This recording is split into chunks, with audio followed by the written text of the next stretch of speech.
اعوذ بک من ہمزۃ الشیاطین بسم اللہ الرحمن الرحیم واستعینوا بالصبر والصلاۃ انہا لکبیرۃ الا علی الخاشعین۔ یہ آیت مبارکہ جو سورہ بقرہ آیت نمبر 45 یعنی 2/45، اس کا مختصر ترجمہ کچھ ایسا ہے کہ صبر اور صلاۃ سے استعانت اور مدد حاصل کرو۔ یقیناً یہ ایک مشکل اور گھاٹی والا کام ہے، مگر اس کام کو کرنے کے لیے ان کے لیے آسان ہے جو استعانت اور صبر اور ثابت قدمی سے اپنا کام کرتے ہیں، اور الی الخاشعین یعنی وہ عاجزی اور انکساری سے کام لیتے ہیں۔ یہ آیت مبارکہ کا جو میں نے ترجمہ مختصراً پیش کیا، اس کا خلاصہ کچھ پچھلی آیت میں بتا دیا گیا۔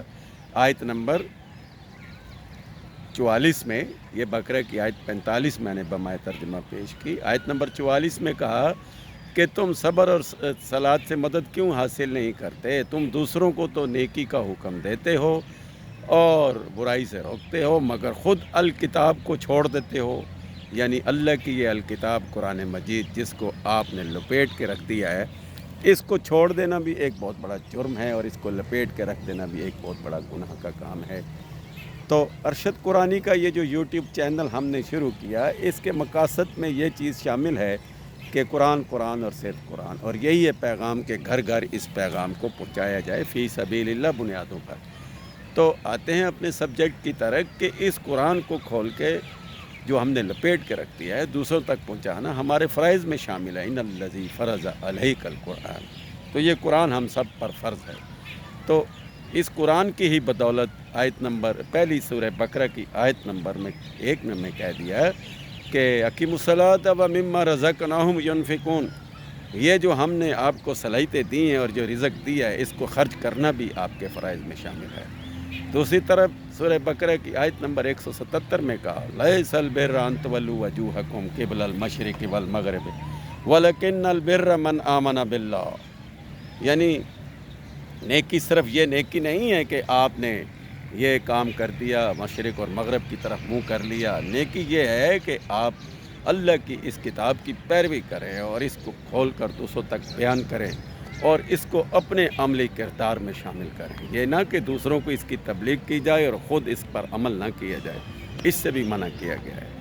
تو پھر آت المال علی حبہ، یہ جو مال بہت محبوب رکھتے ہیں نا، اس کو بھی خرچ کرنا ہے، اور یہ جو صلاحیتیں اللہ نے دی ہیں ان کو بھی خرچ کرنا ہے۔ تو یہ ارشد قرآنی کا چینل کے مقاصد ہیں کہ قرآن اس یوٹیوب کے ذریعے گھر گھر پہنچ جائے، اس کو سبسکرائب کریں اور دوسروں تک پہنچائیں، اور اللہ کی اس کتاب کی پیروی کریں۔ اور جب ہم اس کتاب کی پیروی کریں گے، جیسے اس آیت حاضہ میں کہا گیا ہے کہ استعینوا بالصبر والصلاۃ، یعنی استعانت حاصل کرو صبر و صلاۃ، یہ واو تاکیدی ہے کہ یہ دونوں صبر اور صلاۃ یعنی ثابت قدمی کے ساتھ یہ دونوں کام کرنے پڑیں گے۔ ان کام کو چھوڑ دینا اور ترک کر دینا، یعنی یہ قرآن کو ترک کر دینا اور لپیٹ کے رکھ دینے کے مترادف ہے۔ اللہ کی کتاب صبر اور صلاۃ سے شروع ہوتی ہے، اور یہ ان لوگوں کے لیے اس میں کوئی مشکلات پیش نہیں آتی جو اس پر خود بھی عمل کرتے ہیں اور دوسروں کو بھی اس کی تلقین کرتے ہیں۔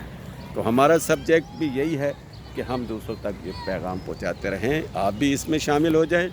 تو صبر اور صلاۃ کا مطلب ہے کہ واو تاکیدی ہے، اور واو کے ساتھ تاکید کی جا رہی ہے، جیسے اقیموا الصلاۃ وآتوا الزکوٰۃ، کہ آپ نے پرورش بھی کرنی ہے اور پیروی بھی کرنی ہے۔ اسی طرح صبر و صلاۃ کا مطلب ہے، واو تاکیدی ہے کہ صلاۃ اور صبر دونوں اکٹھے ہوں گے۔